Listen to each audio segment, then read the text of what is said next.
Hey, what's up guys, TotallyDubbed here, and today I'm doing a video review for the Asus PG279Q, part of the ROG line.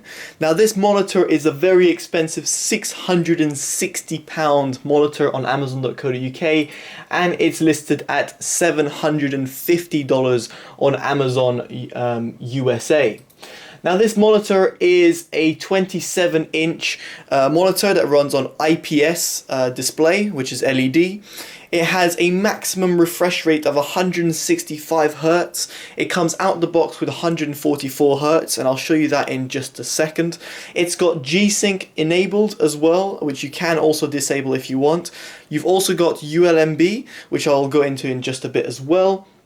In terms of inputs, you've got HDMI and DisplayPort with a 3.5mm jack for audio output as well. It's got two times 2 watt speakers, which in my opinion were pretty poor, just useful for your Windows notifications, nothing more.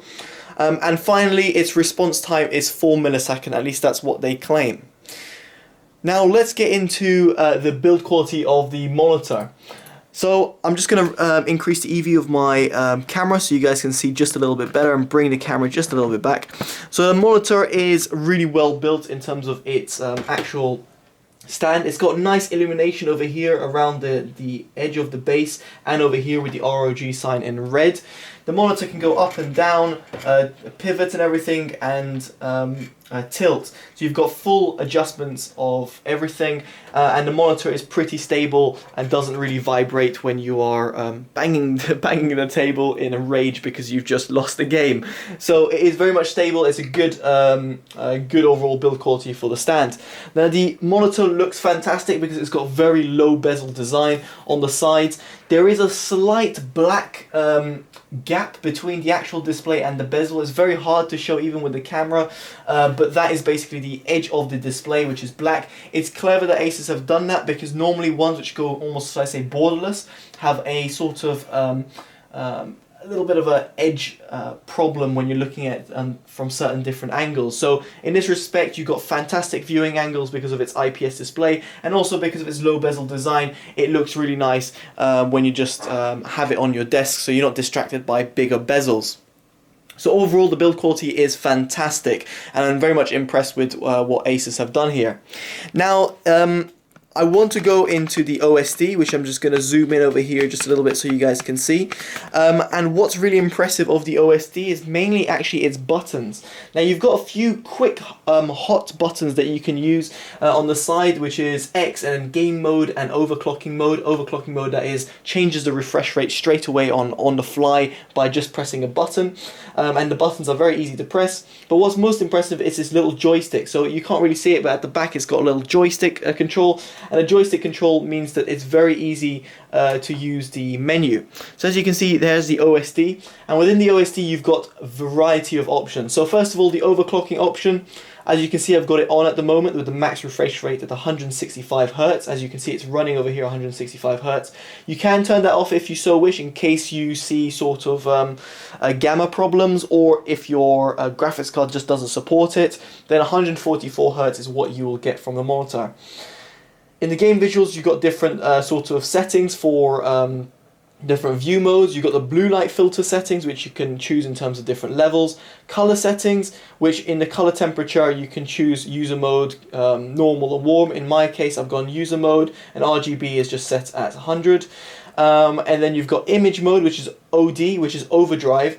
Now overdrive I've got on normal, and I'll get into that in just a bit when I play some Counter-Strike and explain how it does in terms of gaming performance. And you've got also ULMB over here, which is disabled because you need to run 120 Hz or lower, and also I will show you that in just a bit as well. You've got input select and just a system setup, which you can choose. For example, you can customize the sound and the light in motion, which is always useful, including the lights which are over here. I can't where it's the setting, but I'm pretty sure it's the light in motion setting. So anyway, what I really like about the OSD is its controls and the full depth of all those things you can do in the OSD. Now let's just quickly talk about the panel quality, reducing the EV again of the of monitor. So this is a 2560 x 1440 display, which is something I didn't mention at the beginning, but it is a fantastic display due to its resolution, but also because of its IPS technology. Now the colors are very much accurate. They're not the best I've seen in an IPS/PLS display, but given that it's a very much gaming centric monitor, I must say I'm very impressed. It's got very good deep blacks. The whites could be a little bit better. Its white points is just a little bit off in my opinion. And the colors are sometimes just a little bit oversaturated. But in all honesty, I'm just being very critical here because it's such an expensive monitor.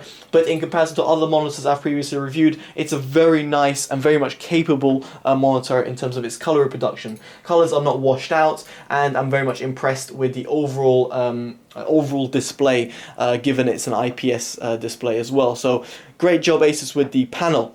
Now what's most important is its game performance. Obviously this is really much centered around gamers, Republic of Gamers, this G-Sync compatibility.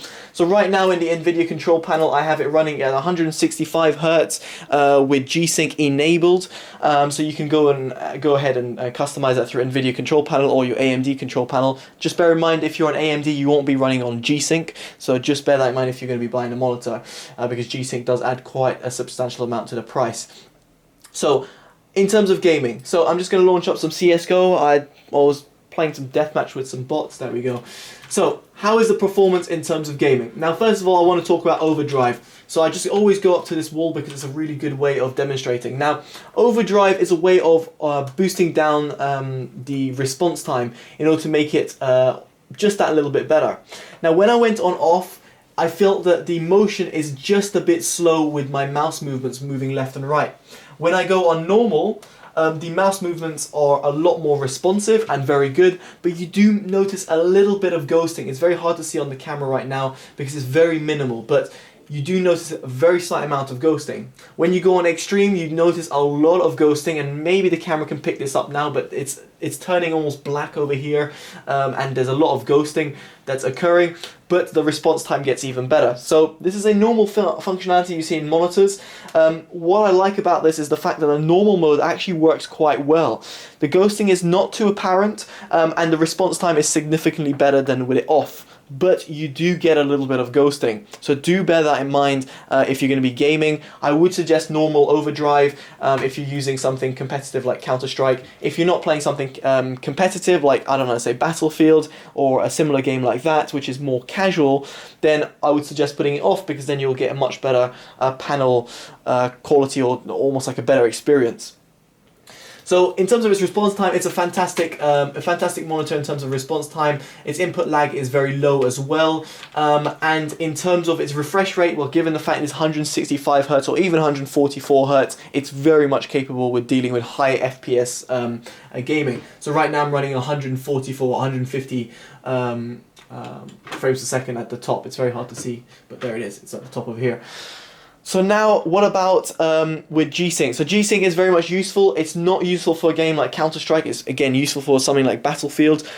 It works fantastically, as you'd expect. Really good tear-free experience, and I would definitely suggest it for you guys if you're playing those type of games. But ULMB is something that I really want to draw out over here, and that's because of the functionality that some people, I remember asking me what ULMB is and if it's something that I would use.